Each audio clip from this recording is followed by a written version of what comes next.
This is the No More Wasted Days podcast, and we're your hosts, Sarah Kaufman Bradstreet and Heather PG. Grab your favorite NA drink and listen as we share vulnerable stories so you never feel alone on your alcohol-free journey. And gain insights from us as we break down our most used tips and strategies that have kept us alcohol-free. It's time to break free from wasting any more of your days to the drinking, blackout, hangover cycle. Welcome to another episode of the No More Wasted Days podcast. I'm one of your hosts, Sarah. And I'm Heather. And today we are doing a question and answer podcast episode where you guys got to ask your questions and we will be giving our answers today. Yeah, you asked and we're here to tell you about it. We're answering. And if you are listening to this and you go, oh my gosh, I have questions for them. I didn't know they were going to do this. You can always pop into one of our social media stories and ask us the question. And maybe we'll do another Q&A episode, or we can just turn it into a whole episode if we just love the topic, because I'm looking at these and I'm like, oh my gosh, each of these could probably be a whole episode. Yeah, there's some really, really good ones, y'all. Yeah. So if we go through and we're like talking about something and you're like, I want to know more about that, just let us know. Get a hold of us. Yes, these are for you. All right, before we do dive into the Q&A portion, I just want to give you a quick reminder that there's always links in the show notes of ways you can work with Heather and I. Heather does one-on-one coaching, and she can help you through any issues you're having on your alcohol-free journey, or even beyond. Maybe you've quit drinking and you want to go into that farther. And then we have the Daymakers community, which is our online community for anyone at any point in their alcohol-free journey, whether you're brand new or you've been doing it for a while and you just want a supportive, awesome community. Go check out those links and you can get all the details. Yes, check them out. We'd love to help support you along your way and help you live your whole best life without booze. Yes, it is possible, isn't it? It is. It really is. It doesn't seem like it when you're drinking, but it is. All right, here we go. Let's do it. Yeah, let's do it. All right. The first question comes to us. Somebody asked about socialization timelines. And I'm thinking that this is in reference to, like, when did you start socializing? When did you kind of know it was okay for you? And how did you know, like, who to hang out with? I'm going to let you dive into it first. Yeah. So the first 30 days for me was just knuckling through and just trying to do daily life. And if you're thinking about, should I socialize during the first 30 days or when? I truly believe that, as we've mentioned on episodes prior, having a plan is really, really important. And using the 15-minute socialization trick. Yes, I love that tip. Yeah. If you go, pack your snacks, pack your NA beverages, and if it sucks in the first 15 minutes, leave. Yep. Just be like, oh, I got to go. I know for me, in the first 30 days, I was very choosy about who I was going to hang out with. Mm-hmm. And luckily, my husband was on the journey with me, so he was pretty happy to stay home too. I did do things. I still socialized. I just made them afternoon things. Like, we went on walks with friends, took our dogs and our kids, and went on little hikes. But I would have to prepare because I knew all my friends would be like, want to go get a beer when we were done. So I really had to go into those moments with oh, we can't do that because we have this happening. Little white lies, because I just wasn't comfortable telling people that I wasn't drinking just yet, because I didn't know if I was quitting forever, quitting for a little while. There were a lot of things there. And I think another good rule of thumb is, if you're second guessing it, if you're like, should I go? I would say don't. Yeah. A lot of times that's just your intuition saying, maybe you're not ready for this yet. And it's okay, because there's going to come a time when you're okay with it. Right. And people always ask, well, what do I tell people? And my suggestion is, no, thank you. I have a commitment. And that's true. You've committed not to drink alcohol. And that is true, kind, necessary, brief. People don't need a huge explanation like we think they do. Like, that's always my thing. I think that when people ask, hey, do you want to do this? I have to come up with the biggest reason why I can't. And it's simply not true. I've learned that I can just say, no, I won't be able to do that day. and people don't even ask. It's amazing because as a self proclaimed people pleaser, I did not think that's how people would be. Those are my 2 cents on socialization. Do you have any other ones? Yeah, I think that you want to keep in mind people, places, and things. Don't go to your old dive bar or watering hole or brewery if you feel like you're a little wobbly. And think about your capacity to manage other people's emotions. It may not be the most ideal time to go to that family reunion that you have put off for 20 years. I love those 2 tips. And the people, places, and things makes me just think too of the you're going to find out that some people were actually acquaintances in your drinking life or Mhm. drinking buddies that were acquaintances. And the only thing you really had in common was that you like to drink together. And it's okay. I just Yeah. want to let you know that it is okay if you find that out. And it is okay if you find out that every single one of your friends is actually a drinking buddy and not a super close friend. And then it's just a time to start figuring out how to build those new relationships. Yeah. And two, it depends on where you're at on your journey. Say you're like a year or two in, I would encourage you, once you're a little more confident, to start practicing socializing because alcohol use can be really isolating. And what you might want to think about is like the longer you avoid socializing, the harder it's going to be. Yeah. I love that tip too, because I think a lot of people kind of say, oh, I didn't see anybody for 30 days. And I'm like, oh, that's never what I said. Right. Pick and choose how you're going to do it and figure out ways to socialize. Cause yeah, I know even from the pandemic, it felt like I forgot how to socialize and I had to Yes. reintroduce Gosh. myself. Yes. Oh my gosh. Like even this weekend, I went out with friends and they are drinkers, and my husband and I are not. And we were going to their house. And I had to give myself a pep talk, mostly because I just was not in a socializing mood. I was just like, I don't want to do this. I have other things I could do, or I'd rather just be home in comfortable pants. And I had to really be like, this is good for me. Being around other people is good for me. And we had a great time. And I also had to tell myself that you're going to have a great time once you're there. You just got to get there. So it is easier than I think we think it's going to be. So definitely have those drinks ready, be prepared, and always have a nice thing you're going to say to leave if you feel like you need to go early. Definitely. The next question is what to expect when not knowing how to navigate expectations of yourself and of others. This is a really good one. Yeah. I think that, Sarah, you and I talk a lot about like your brain likes to know what to expect. Mhm. I think it's a good opportunity to know what you expect of yourself. Ooh, that's so good. Yeah. And if you're new to your journey, you may not know. So I would encourage you to write it down and get curious. Like, what do I expect of myself as a non drinker? And that can look like honoring my time boundary to do my nighttime routine, or go back to the values episode and you can list out what your values are. And that could lead you to your own self expectations. Yeah. And it may be at the beginning, like really basic, like I won't make an ass out of myself. Because, we're kind of used to doing that as drinkers, right? Right? So it's a good opportunity to get curious about what you expect about yourself. I love that you mentioned the values too, because that was something I was thinking about. Like, what are your non negotiables? Mm-hmm. And it's going to change as you shift from being a drinker to a non drinker. And I think that that's something that's okay to understand that you're allowed to change your expectations of yourself. You're allowed to change your values. And I think that that's something a lot of us think, oh, our values are something set in stone and they just go with us throughout life. That's not true. They're going to Right. shift with you. Yeah. And I think being flexible with your self expectations will help you navigate other people's expectations. And for other people's expectations, I do think there's a piece of some people are going to expect you to drink because it's what you've always done. So it is going to be a shift for other people.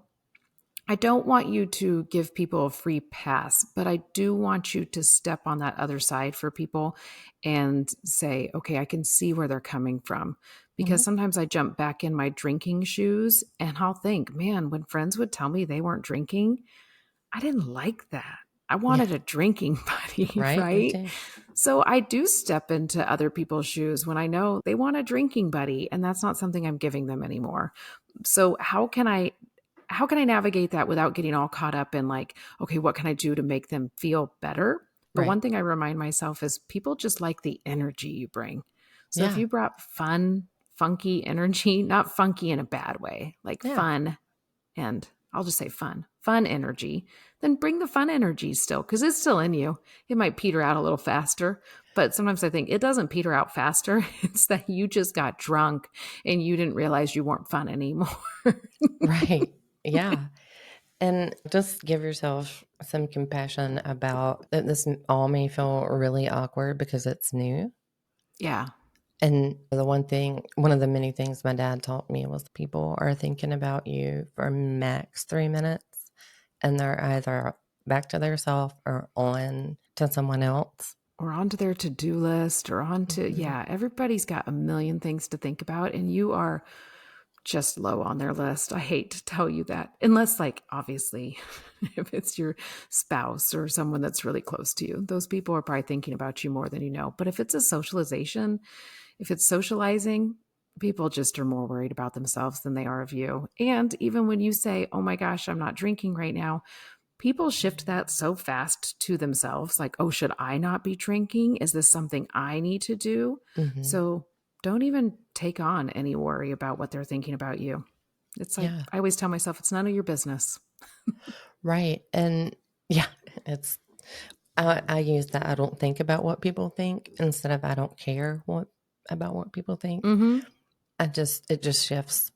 Like I just don't think about it. And I Right. really don't. But it took a lot of practice. Right. I know. And it still takes practice. I know if you're listening to us answer some of these and you're like, they just do that. No, we just know the correct things to tell ourselves and it's starting to become our truth.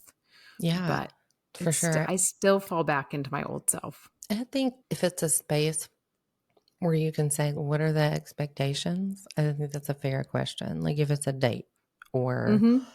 like, what do you expect to get out of this? And hear Yeah. what they have to say and see if you can meet that. And if you truly can't, then there's your answer. Yeah.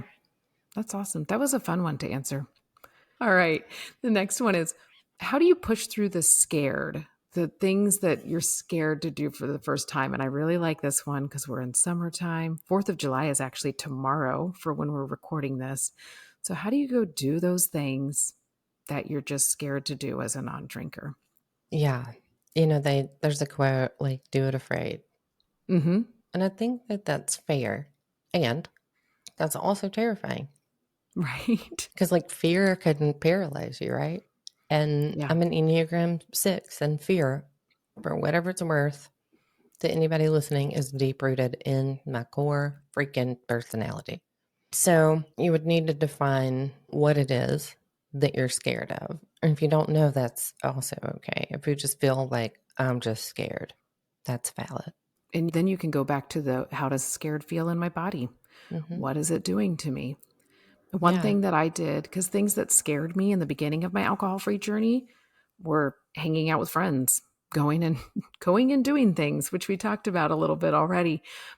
And I was scared of holidays. I was scared of navigating my first summer without alcohol. And I started changing that to I'm not scared, I'm excited. And this sounds so dumb when you hear it. You're like, no, thank you. But when you start telling yourself, I'm so excited to do this holiday without alcohol, because a lot of Yeah. times scared and excited have a lot of the same feelings in your body. So if you just change the word for your brain goes, oh, cool, we're excited about this. And it changes the whole mindset. It changes the way you go into it. This is what I do when I'm nervous about getting on a call with a daymaker sometimes because it's a topic that's brand new to me and I'm hoping I can deliver it well. Instead of saying like I'm nervous, I say, "Oh, I'm so excited to deliver this information to them." Yeah. And then it just comes out differently. So start looking at the challenges as something to be excited about. Going to your first barbecue without alcohol. Man, I'm so excited to do that. I'm so excited to remember everything I'm going to say. I'm so excited to wake up the next morning and not have a hangover. I'm so excited to drink mocktails instead of cocktails. Just reframe that scared to excited. And I know it's a little tip, but it's huge. Or you could reframe depending on the situation. I get to do X, Y, and Z. I get to experience this July 4th without alcohol, And it's just as so an much example. better. Well, and even I'm thinking about my kids are flying home today from visiting their grandparents, and my parents texted me really early. Hey, your daughter's really anxious. She's not feeling good. What can you do to help? So of course I texted her and I'm like, "Hey, what are you afraid of? Like, are you afraid of flying? Are you afraid of going in the airplane? Or are you just feeling really anxious about getting to the airport?" And she's like, "It's getting to the airport." And I was like, "All right, well, let's just walk through it quick." And just being able to identify that little thing, well, what's making me the most scared about this? And then start visualizing yourself through that. Yeah, get really specific too, if you can. What am I afraid of? What am I afraid to know or not know? Yeah. And I think if we're afraid or scared and we attach an outcome to it, if we can just try to take the outcome out, that can be helpful. Kind of goes back to expectations too. Yeah, exactly. Because so much of anxiety lies in the fact that we have this outcome of how we think it's going to go. And then when it starts not going that way, that's when you kind of start spiraling and being like, why is everything going wrong? Right. Yeah, definitely. And the more we talk about what's going wrong, it just breeds more negativity. Yeah. And ask yourself, will I still be scared about this in 6 months? Will I even remember being scared about this event? Or it could be anything. Notice patterns. Pay attention. Is this something I'm consistently afraid of? If so, talk to someone about it. Yeah, exactly. Oh, right. On to, gosh, what question are we on now? We're on number 4, it looks like. This one says, how do you deal with the hardness of clarity and self realization of your impact on others without staying down there? So, when you get a little reflective of how you were as a drinker and how it affected others, how do you get through that? I'm trying to That think this of is a hard one. it It's not is. a hard one really to answer. It's a very, very good question. It's And very it's, real. yeah, and it's really hard to put into words because it's going to hit different Mhm. every single day. Yeah, I think the key piece is how do you deal with the difficulty of getting clear on what you actually did or did not do when it comes to others. Mm-hmm. And then when you know what you did and then you realize, oh, that was me. Hi, I'm the problem. It was me. Yeah. You don't want to stay there because, the old quote, if you sit and crap long enough, you're going to start smelling like it. So I did not do the 12-step program. And I think it's step 6. And I think it's structured that way for a reason, because we want to get a little further out, maybe even 6 months before we start saying I'm sorry or really even approaching it, because the last thing we want to do is drink over this very topic Oh, paired yeah. with shame and guilt, and then the clarity and the self-realization. That's just hard, right? Yeah. There are parts of it that are so hard. And there are that I feel like I affected that it just, like I said before, it just on different days, it bothers me in different ways. And some days it doesn't bother me at all. Some days I'll just be like, well, that was a totally different person. And I had to be a drinker to get to where I am right now.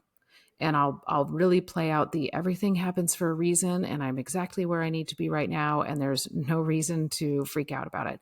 But then sometimes I think, "Oh my god, I missed so many moments with my kids that Mm-hmm. I'm not going to get back." I said things to I canceled plans with my sister because I was hungover. Just little things. And I also play the game of like as far as making amends because I didn't do the steps either. And I will say that this step is one of the reasons I was like, I don't want to do AA. They make you call everybody and I don't do phone calls. I don't even know if they make you call people, right? This is so like how in my head I was, but I was like, they're going to make me call people or go see people and say, I'm sorry. And I don't need to do that. Like, I can just move forward and we can let water be under the bridge and that's it. But I have found with some people, it's nice to just talk it through a little. And it doesn't even have to be this apology thing because there are some things that maybe it helps you, but then that becomes a little moment where you're like, am I just doing this just to benefit me? Does this person even actually need to hear this apology? Does that make sense? Yeah, it makes total sense. And I think it's good to delineate what you need to apologize to yourself first for. Wait, I just said that backwards. I think it's really powerful to forgive yourself first. And when you're starting to realize and get clarity, it's a real good opportunity to use that by writing what you're feeling down Mm-hmm. and forgive yourself first.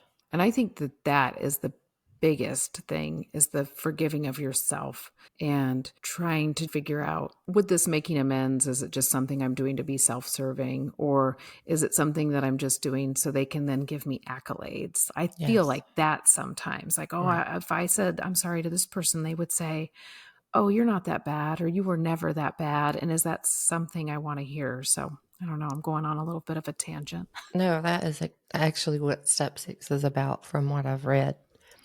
And I know this because in August of 2022, I looked it up because I felt like I was at a place to start making amends. And that was a lot of the research that I looked up. Don't apologize for yourself, like meaning other people. Like apologize to them so that you're not seeking them to make you feel better about the shit that you did. Yeah, exactly. And it's hard too because you also kind of wonder, how are they going to hear it and all of that stuff. But obviously, if there are things that keep being recurring things to you, then apology may be in order. I know I had one where I apologized to a friend and the friendship ended. Like it didn't go the way I wanted it to, it and even with an apology and even with me saying, Hmm. but look, I don't drink anymore. Like I won't say dumb shit and not remember it. And it Right. was kind of like, well, sorry, it's too far gone now. And I had to just kind of be like, oh, okay. It was very hard. Another thing that we're not taught in school or in any aspect of life is actually how to apologize. I think people think I'm sorry for doing X, Y, and Z as an apology. Yeah. And I would encourage you to Google how to truly apologize. That way you're naming what you did, the impact that it had, and what you plan to do on not making that happen or some version of that happen in the future. Yeah. There's some great stuff. Before I apologized to my friend, I was really on a Brene Brown kick, and Hmm. it really helped me kind of remove emotions as much as I could from it and make it as authentic as I could, and also remove myself from the outcome.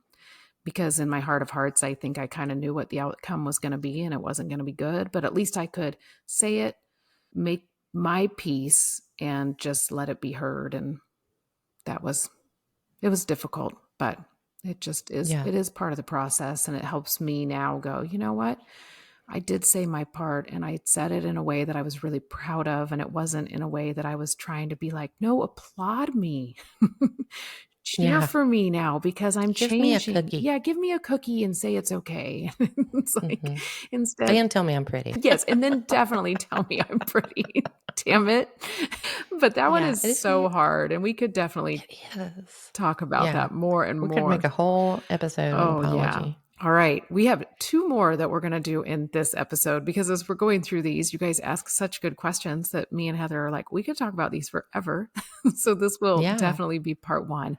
But the next one is, what does it mean to move forward? Just working on me.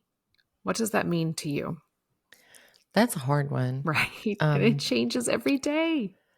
it does. It really does because as drinkers, we're not used. Well, it's interesting. We are used to putting ourselves first. Mm-hmm.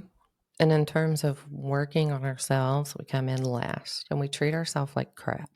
So when we first start to work on ourselves, we feel selfish and it takes time and then it makes you tired. It's a whole thing, right? So move forward, just working on me as a practice.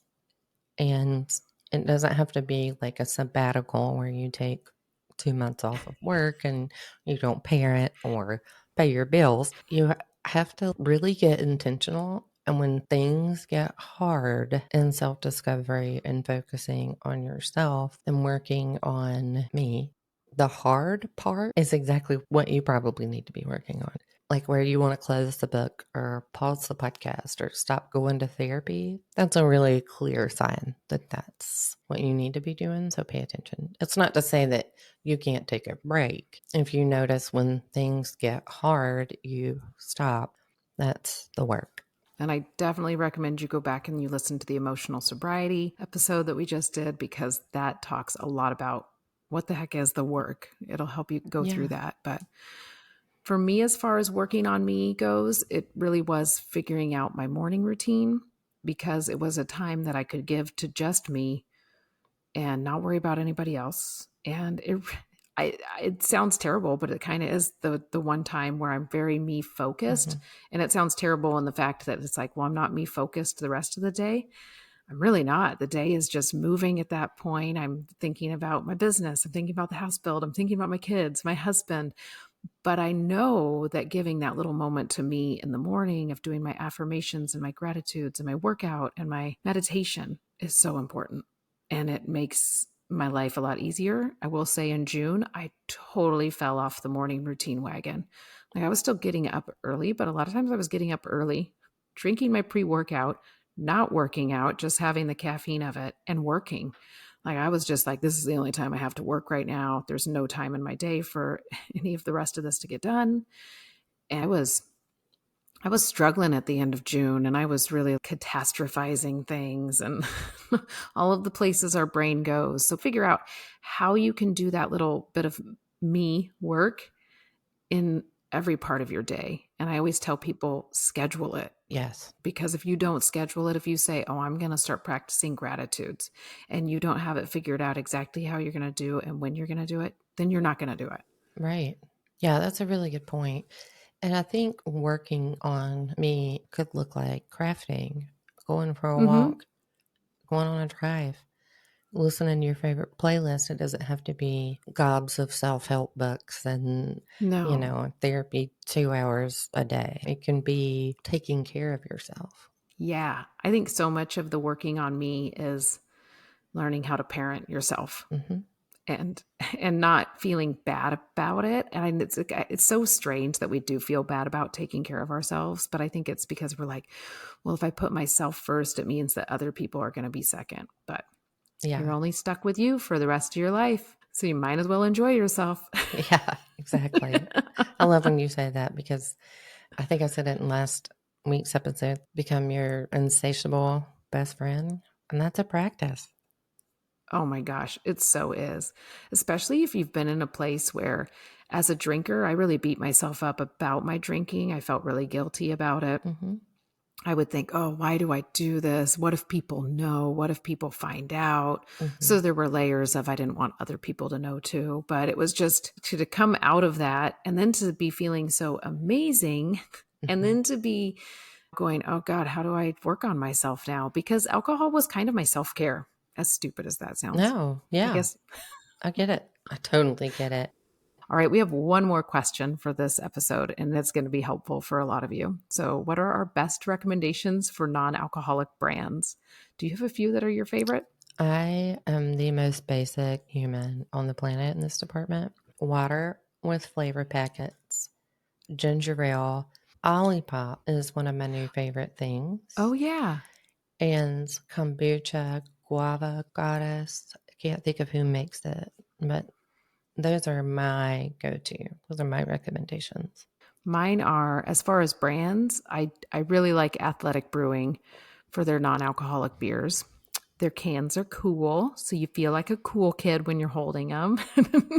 Their IPAs really taste like an IPA, and I was a big IPA drinker, and I was really like, oh my gosh, there's not going to be any NA beers for me, and there are, and I really like that one. I like Heineken 0.02. The thing I like about both those is you can just get them at any grocery store because I live in a very small town and I can get them. Gosh, and I feel like every brewery right now is coming out with non-alcoholic beers and they're usually all pretty good. Tonic water. This is going to sound I really like Walmart's brand tonic water. Yeah. I know some of I'm my clients have said the same thing. I'm addicted in a good way. I like every night I make myself a tonic water with a little splash of grapefruit juice and a little splash of lime. So, and it's just, I enjoy it. And then as far as spirits, fake spirits, I don't like any of them. I'm going to just be real honest with you guys. I have tried different brands. I think they're weird tasting. I think they feel weird when I get a fake bottle of tequila. It's weird. I Hmm. don't know. I don't know how to explain it. It's not, I don't know if it's triggering to me.